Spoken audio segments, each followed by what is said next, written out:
Hello, everybody. This is Kinetic Karma. My name is Karen, and I'm here to do a reading for air signs for August 2019. I'd like to take this a moment to thank you for all of your likes, comments, feedback that is constructive, and subscriptions to my channel. I'm new, and my channel may be changing. It's a work in time. It's progressing, and these are my first couple of videos on the elements: fire, earth, air, and water. And I thank you for choosing to click on me and share your valuable time with me. I appreciate it. You guys have an awesome day, and let's get to the reading. This is for air signs 2019 August. Please, Spirit, give us divine information, connection with the spirit guides of those who've come to seek information, who've come to seek guidance and support from this channel. We love you. We thank you. You are all in all. Amen. In your position, in the self position, we have the Moon card, which is the unknown. There's a situation that is occurring related directly to you that is about an unknown situation. What is crossing? Well, let's get a little bit more information on what it is that situation is about. Just one card, please. There's the sun and the moon. So there is light that is going to be shed on an unknown situation. And what is crossing that situation is movement. Let me verify this card because I'm not quite familiar with this deck completely. So the card for the Ibis is around change, movement, and relocation. So there's a situation that is unknown to you. The light will soon be shed on around change, movement, and relocation. Oh my goodness, that sounds just like one of the other readings I just recently did. In the past situation, what is at play is a crossroads. In the future situation, what is at play is family or some generational information regarding family or tradition or ancestry. In your unconscious position, we have the sacred cow, and in the conscious position, we have the pharaoh. What is occurring in terms of how you see yourself is the tower. There is a tower moment occurring as far as you see, and how others see it is that there is, again, the water lily. That's a card that I get challenged with from time to time. So let me just quickly take a moment to look the water lily up. Satisfaction, peace, harmony, wisdom, maturity, family, safety, sex. And that is in how other people see you. There's something to do with some of one or some of those things occurring: peace, harmony, wisdom, maturity, family, safety, and sex. And in your hopes and wishes, please advise what is in the hopes and wishes position. We have activation. Activation, can we get a clarification on what that activation is about? It is about the garden, which is where people have social events, weddings, funerals, things of that nature, where they come together as community. So the activation is around, it could be how you're seen in your social standing. And the completion, or what comes in the completion, is the star card, which is there's an overarching protection and a passageway to something that is esoteric, to something that is greater than the 3D. It is enveloping all: the physical, the spiritual, and the mental. This is what I'm intuiting about this card. It's not just what the card means. Okay, so in terms of the situation that you're in about an unknown that a light is going to be shined on, can we please get information on what that is about? What is the sun card about? What is the light being shown about? And we have card 37. And that is to do with Caution, uh, carefully place movements that have been done. They could be very strategic movements. The book says intelligent, aloof, secretive, playful, territorial alertness. If you're using both cat, okay, when cat pounces into your reading, she is calling attention to whatever card falls before it. So the card that fell before the sun was the moon, yes. Okay.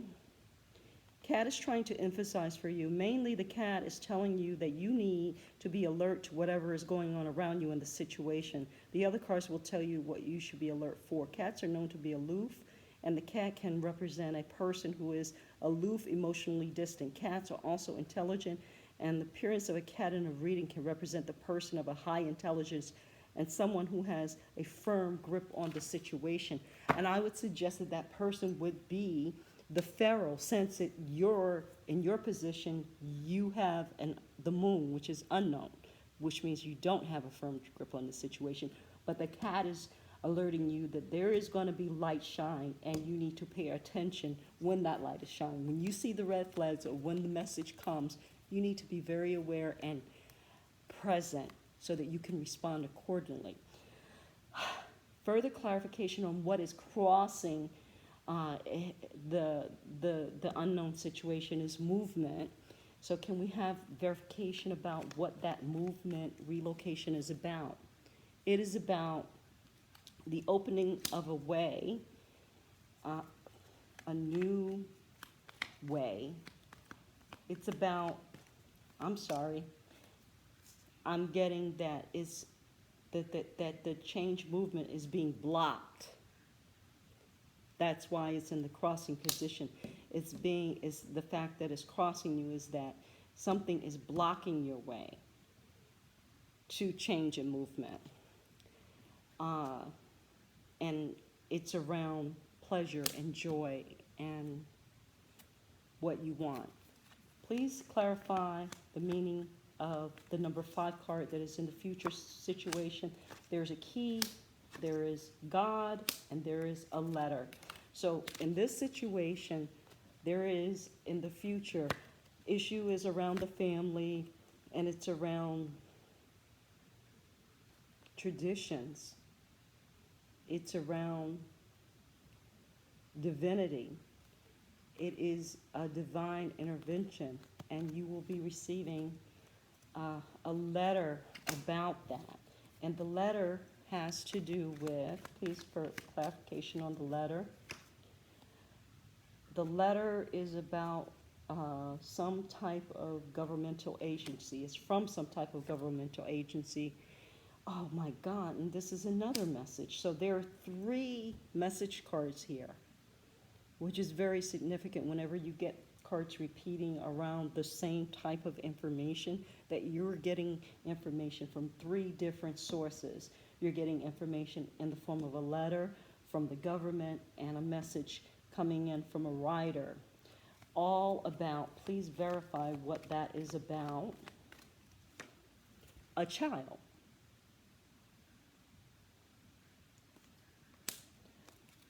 Please advise about the pharaoh, which is in the conscious position. There is a third-party situation. There is the priestess. Please give further clarification about that. And there is treachery about this relationship, which is what I think was unseen that you didn't know about. Now, this could be male or female, reverse if you're a male, or however you have to do it to make it fit or not. But the bottom line is that there was an hidden relationship that was treacherous, that was devious, that was causing undue toxicity to your life. And it's bringing about a change, and it has caused you to need to make movement. But that movement is even being blocked because of the toxicity, the level of toxicity that is involved in this situation. You could be dealing with someone who is rather sadistic or narcissistic. Please advise on the outcome of the situation. There's unknown information. There are clouds. There could be a storm coming around the clover, which is good luck. But let me just verify more about what that is about. The card number 2, the clover in the Le Monde deck, is luck, short-lived opportunities, small changes of fortune and happiness. The clover represents a turn of luck that may be fleeting. It's best to keep your eyes open for new opportunities when the clover lands in your reading. They may be short-lived, so you may be required to make quick decisions and act fast in order to take full advantage of the opportunities indicated. The clover can also represent small changes of fortune, like a stroke of good luck, but again, it will not last long. So be sure when it arrives to take full advantage of the good vibrations while they last. When reading in pairs of cards follow the clover can tell you short of what sort of luck is coming. So there's unknown luck, and it's about protection, and you need to keep your eyes open for it, because it's going to be short-lived. Now, this luck, given that it's in the protection is around esoteric information, could be an opportunity for you to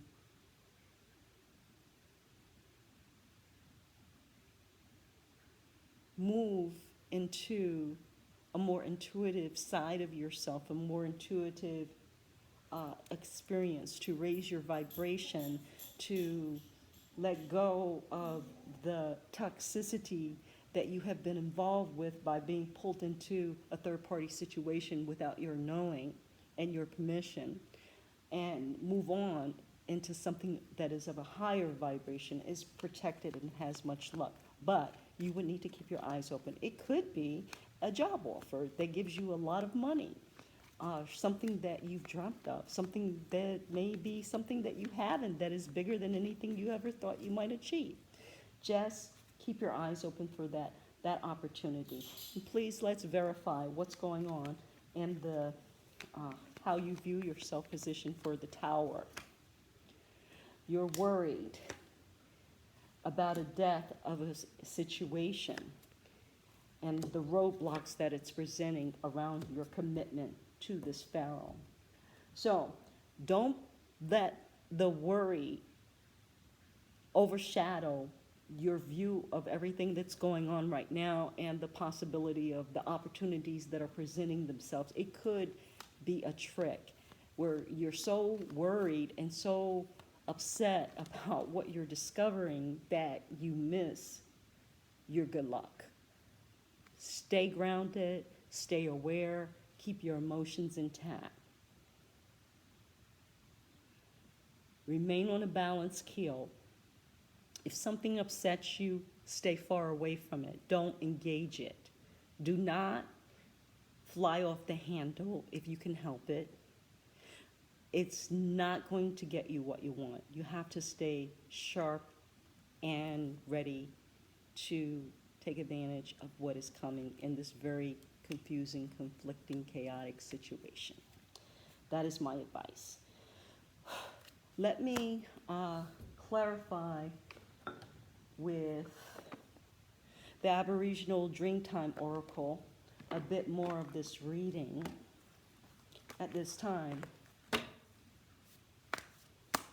Please advise and clarify overall the advice for this reading and the subject who is moving out of this toxic situation. The card is preparation. And let me read from the oracle what that is about.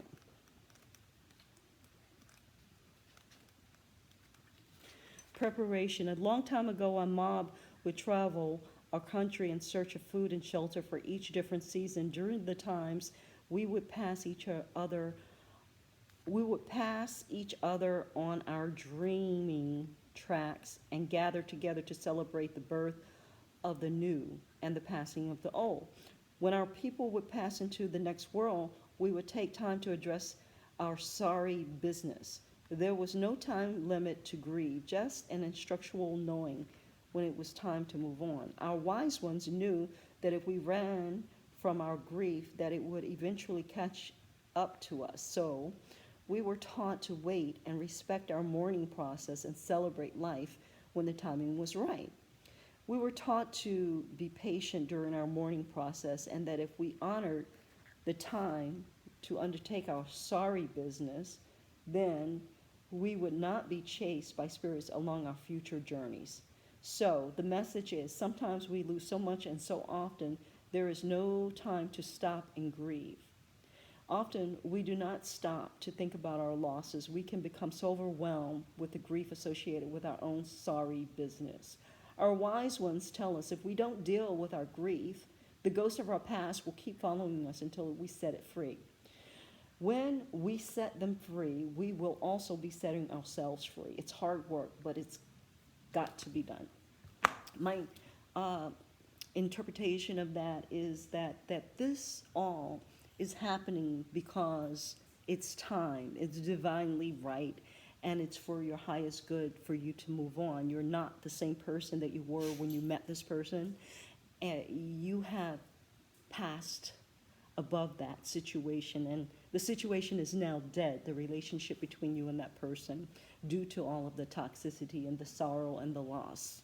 And the message is to take time to be gentle with yourself and to go through the grieving process, which is, first you have to acknowledge that there is something to grieve. Then you have to first you have to accept that there is something that is cause for you to grieve. Then you have to, so is accept. Then you gotta work through it. You gotta figure out, well, how did you attract that sorrow, that unfair situation into your life? What about you caused that situation to occur, and how do you heal it? Because if you don't take full responsibility for it, you won't be able to completely heal it. And now is the time for you to do that. And in that, I think you'll find the great opportunity that is short-lived for you to move on. But in order for you to do it, you have to respect the grieving process. There are 3 steps. Look them up. Look up Google grieving process. I'm not giving you the real value of what that is about, but try to do that. And in doing that, notice what comes up for you, where you are in this process, and be patient with yourself wherever you are. There's no right or wrong way to go through the grieving process. There is no time frame that is right or wrong. Just earnestly attempt to do this, to let go, to heal, to be whole again, so that you can move on and take your great luck as it becomes available to you. I believe that in your willingness to address the reasons that this situation even came up, your growth process, not that you were to blame or not, but it's a process of growth and change that these things occur, that you will find your luck. Thank you, and please click like the video and subscribe and comment if you like. Thank you. Have a good day. Bye.